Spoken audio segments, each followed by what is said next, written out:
ஒரு மாசமா கேட்டுட்டு இருக்கேன். அது சம்பந்தமா வந்து எல்லா அதிகாரிக்கும் லெட்டர் வச்சுட்டேன். 14ஆம் தேதி நான் லெட்டர் கையெழுத்து போட்டு கொடுத்தேன். 14ஆம் தேதி போட்டது இன்ன வரையும் எனக்கு வவுச்சர் கொடுக்கல. ஒரு தலைவரா என்ன ஒரு வேலையும் செயல்பட விடுறது இல்ல. இப்ப இன்னைக்கு கேட்ட வவுச்சர் இன்னைக்கு கூட தரல. எல்லா அதிகாரிக்கும் நான் கால் பண்ணிட்டேன்ப்பா. அதிகாரிக்கு எந்த செயல்பாடும் இல்ல. வவுச்சர் தலைவர் சைன் பண்ணி கொடுத்த வவுச்சரை கொடுக்க மாட்டேன்றாங்க. அவ்வளவு அராஜகம். இல்லப்பா நம்ம வேட்பாளரா நின்று ஏதோ ஒண்ணு ஆயிருக்கும். இவங்க இஷ்டத்துக்கு எல்லாம் ஒண்ணு சேர்ந்து இவ்வளவு அமங்கலம் பண்ணா ஏற்கனவே பஞ்சாயத்து ஆபீஸ்லயே உள்ள வச்சு அடிக்கிறதுக்கு வந்தாரு செயலாளர். அது சம்பந்தமா எஸ்பி ஆபீஸ்லயே கம்ப்ளைண்ட் கொடுத்தேன். அதுக்கும் எந்த நடவடிக்கை எடுக்கல. தலைமைச் செயலகத்துக்கும் கொடுத்திருக்கேன். தலைமைச் செயலகத்துக்கும் கொடுத்திருக்கேன். எஸ்சி எஸ்டி பிரிவிலையும் கொடுக்குறேன்.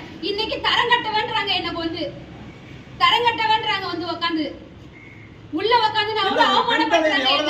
காலைல விடாத குறையா நான் கேக்குறேன்ப்பா. 14ஆம் தேதியில இருந்து கேட்டுட்டு இருக்கேன். ஒரு பதிலும் இல்ல. இன்ன வரையும் எல்லா அதிகாரிகளும் போட்டாங்க. மக்களால் தேர்ந்தெடுக்கப்பட்டு எவ்வளவு அவமானப்பட்டுட்டு இருக்க தெரியுமாப்பா? நானு எவ்வளவு அவமானம் அசிங்கப்படுத்துறாங்க தெரியுமா? உள்ள உட்காந்துன்னு என்னால இதை வந்து சமாளிக்க முடியலப்பா. தரங்கட்டவன்றாங்க என்ன உட்காந்து. எவ்வளவு வேலை என்னால செய்ய முடியும்? மக்களுக்காக என்னால வேலையை செய்ய முடியல. அன்னைக்கு வந்து அடிக்கிறதுக்கு வந்தாரு. அதை நான் எஸ்பி ஆபீஸ்ல கம்ப்ளைண்ட் கொடுத்தேன். இன்ன வரையும் எந்த ஆக்ஷன் எடுக்கல.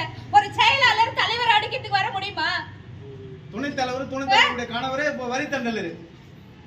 எவ்வளவு அவமானப்படுத்துறாங்க. எல்லாத்தையும் சகிச்சு நீ இவ்வளவு வேலையை நான் பண்ணிட்டு இருக்கேன். ஒவ்வொரு வேலையும் நான் பண்ணிட்டு இருக்கேன் மக்களுக்கு.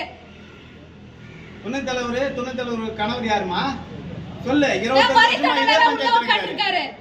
இன்னைக்கு எங்க வீட்டுக்காரர் அடிக்கிறதுக்கு வந்தாங்கப்பா. அடிக்கிறதுக்கு வந்தா கேட்க மாட்டாங்களா ஒரு பொம்பளைய? இவரு யார் வரதுக்கு என்ன கேட்டாங்க? என் மனைவிக்காக நான் வர மாட்டேனப்பா. மனைவிக்காக வர மாட்டாரா? என் புள்ள வர மாட்டானா? இன்னைக்கு கும்மலா கூடி வந்தா அவங்களுக்காக நான் ஒண்ணா எல்லாரும் வராங்கல்ல. ஒரு தலைவருக்கு நான் யாருப்பா சப்போர்ட் பண்ணுவாங்க? ஒரு பெண் தலைவர். நான் 30 வருஷத்துக்கு அப்புறம் இப்ப வந்திருக்கிற ஃபர்ஸ்ட் தலைவரா. ஒரு செயலாளர் அடிக்கிறதுக்கு வரதுக்கு தகுமா? இது சம்பந்தமா எல்லா இடத்துலயும் நான் கம்ப்ளைண்ட் பண்ணிட்டேன். எந்த நடவடிக்கை எடுக்கல. ஒரு தாழ்த்தப்பட்டவன் நினைச்சு தரங்கட்டவன்றாங்க. இன்னைக்கு துணைத் தலைவர் என்ன அவ்வளவு தரங்கட்டு போயிருக்குன்னா தாழ்த்தப்பட்டதுல இருந்தது இந்த அளவுக்கு எனக்கு ஜாதி பிரச்சனை உண்டு பண்ணுவாங்களா? சொல்லுப்பா. எந்த இடத்துக்கு போனாலும் எனக்கு